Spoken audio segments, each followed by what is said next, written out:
खड़े हैं, जिसको वो बता करके ये हमको कह रहे हैं कि भाई वर्गीकरण की जरूरत है। वर्गीकरण की जरूरत तो तब पड़ेगी कि हाँ भाई आपके पास में कोई आंकड़े हैं जिनको देख करके आप ये दिखा रहे हैं कि भाई देखो यहाँ पर फला जातियां ही जो है आरक्षण का लाभ ले रही हैं और कुछ जातियां ऐसी है जो इनका आरक्षण का लाभ नहीं मिल पा रहा है।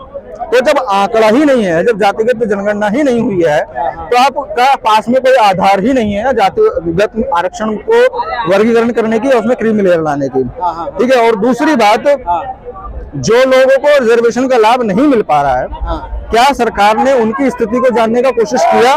या सुप्रीम कोर्ट ने उनकी स्थिति को जानने का कोशिश किया कि वो आरक्षण का लाभ क्यों नहीं वो उन तक पहुंच पा रहा है या क्यों नहीं वो लाभ ले पा रहे हैं? इस बारे में कोई विचार नहीं किया। असल में उद्देश्य ये है कि सिर्फ लोगों को वर्गीकृत करके उनकी ताकत को तोड़ना, कमजोर करना। अगर सरकार का या सुप्रीम कोर्ट का असल उद्देश्य ये होता कि इस आने का मतलब है कि वो कॉलेज की पढ़ाई तक नहीं पहुंच पा रहा है, वो नौकरी के फार्म भरने तक नहीं पहुंच पा रहा है, तो वो वहां तक क्यों नहीं पहुंच पा रहा है, उस कारण पर काम किया जाए कि भाई उसके पास में क्या आर्थिक समस्या है, उसकी क्या सामाजिक समस्या है जिसकी वजह से वो कॉलेज तक नहीं पहुंच पा रहा या फिर जॉब लेने के लिए तक नहीं पहुंच पा रहा। तो जब उस समस्याओं पर काम किया जाता तब उसमें असल उद्देश्य दिखाई देता है कि भाई वो परिवर्तन के लिए, बदलाव के लिए काम कर रहे हैं। लेकिन ऐसा बिल्कुल भी नहीं है। वो उन लोगों को, उन जो निचले वर्ग के लोग हैं जिनको तो अधिकार नहीं पहुंच पा रहे, उनको उनसे कोई मतलब नहीं है, कोई लेना देना नहीं है। इनका उद्देश्य सिर्फ ये है कि समाज को वर्गीकृत करके उसकी ताकत, एकता को कमजोर करना है, तोड़ना है। नहीं, सरकार का ये तर्क है कि हम रिजर्वेशन कोटा विदिन कोटा देंगे तो लोग पढ़ाई करने लगेंगे, लोगों को जॉब मिलने लगेगा। सरकार का ये तर्क है कि हम उनमें कोटा विदिन कोटा करेंगे तो जो मुसहर जातियां हैं, जो डोम जातियां, जो वाल्मीकि जातियां हैं, उन लोगों को आरक्षण मिलने लगेगा और वो लोग आगे जो है वो मेन स्ट्रीम में आने लगेंगे। मान लिया मैं किसी निचली जाति से हूँ, ठीक है, और मेरे घर में मेरे पिता की मृत्यु हो चुकी है, मेरी माँ अकेली कमाने वाली है, वो सिर्फ मेरी 2 वक्त की रोटी का गुजारा कर पा रही है, इंतजाम कर पा रही है। मेरे घर में कोई कमाने वाला नहीं है जो कि मेरे को पढ़ाई लिखाई के लिए जो है सहयोग कर सके। अब सरकार ने वर्गीकरण कर दिया, अब मुझ तक वो लाभ कैसे पहुंचेगा? वर्गीकरण करने के बाद में वो लाभ मुझ तक कैसे पहुंचेगा? नहीं पहुंचेगा। वो लाभ तब पहुंचेगा जब सरकार मेरे फाइनेंशियल जो कंडीशन है घर की, उसको एक स्टेबल करेगी, बैलेंस करेगी। जब मेरे घर की फाइनेंशियल स्टेबिलिटी होगी तो मैं टेंशन फ्री रहूंगा, टेंशन फ्री रहूंगा तो मैं पढ़ने की कोशिश करूंगा, पढ़ने की कोशिश करूंगा तो कॉलेज तक जाऊंगा, नौकरी के लिए फॉर्म भरूंगा। तब हो सकता है कि भाई मैं जो है, मेरे को रिजर्वेशन का लाभ मिल पाए। क्लासिफिकेशन से लाभ नहीं मिलेगा। उन लोगों की फाइनेंशियल स्थिति को सुधारना पड़ेगा, उनको पढ़ाने के लिए सहयोग करना पड़ेगा, उनकी एजुकेशन को फ्री करना पड़ेगा। उसके बाद ही संभावना है कि वो लोगों को रिजर्वेशन का लाभ जो है वो मिल पाएगा। अदरवाइज कोई संभावना नहीं है उस तरह की कि उनको आरक्षण का लाभ मिल पाएगा, तो क्लासिफिकेशन से नहीं मिल पाएगा। क्रीमी लेयर लगाने की सरकार, क्रीमी लेयर का तर्क तो सरकार दे रही है कि सही है। अभी क्रीम बनी कहाँ है कि लेयर उनको लगाने की जरूरत पड़ी है? सुप्रीम कोर्ट और सरकार का ये तर्क है कि चमार जाति के जो जाटो लोग हैं वो आरक्षण खा रहे हैं, डोम के पास, वाल्मीकि के पास, मुसहर जाति। अरे जब चमारों की जनसंख्या ज्यादा है तो ज्यादा ही तो दिखेंगे। मतलब किसी लोगों की 20 लोग हैं, किसी लोग एक जाति के 5 लोग हैं।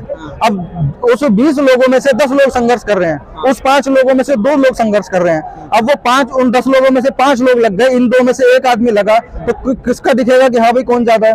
जब जनसंख्या उनकी ज्यादा है, वो लोग प्रयत्न कर रहे हैं, वो लोग बाबा साहब का हाथ पकड़ करके आगे बढ़े हैं, उन्होंने मेहनत किया है, प्रयत्न किया। ये जवाब उन लोगों के लिए भी है जो लोग कहते हैं ना आरक्षण एक भीख है।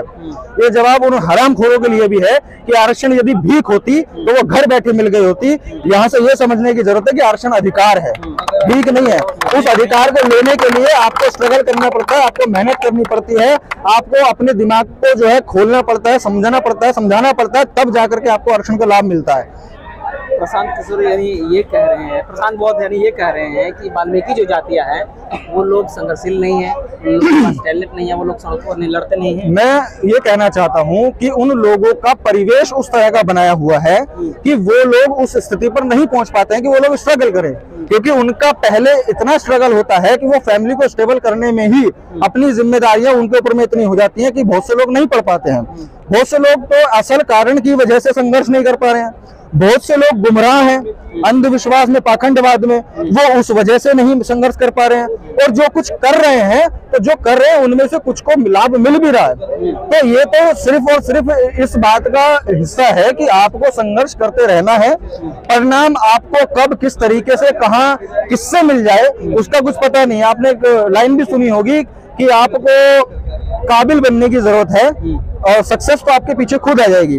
आप सक्सेस के पीछे भागोगे, आप आपके अंदर काबिलियत है नहीं, तो आप कामयाबी को कभी नहीं पकड़ पाओगे। आप काबिल बन जाओ, काबिलियत जो है आपको अपने आप मिल जाएगी, कामयाबी अपने आप मिल जाएगी।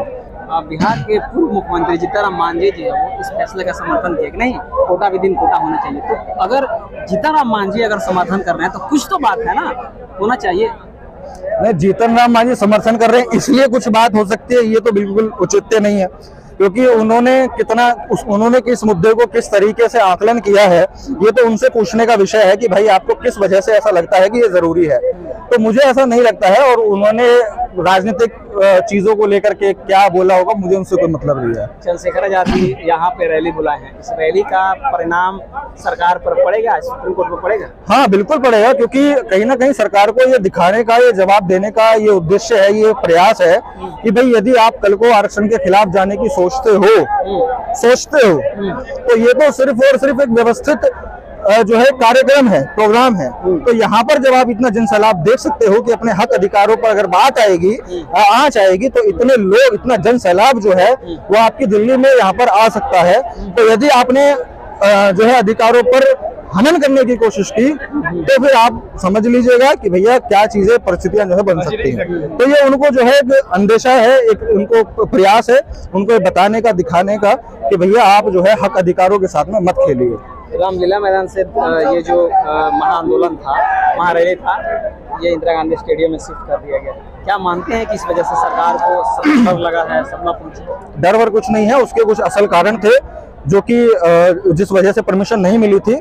और फिर उसके बाद में फिर चंद्रशेखर भाई ने मौसम को भी थोड़ा ध्यान में रखा, क्योंकि बरसात का मौसम चल रहा है। अब क्योंकि नेता तो टेंट वाटरप्रूफ के नीचे रह रहता है, लेकिन जो असर में दिक्कतें, परेशानियां झेलनी पड़ती हैं, वो झेलनी पड़ती हैं आम लोगों को।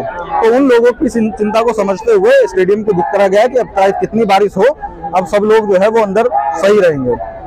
जी, चलिए, आपने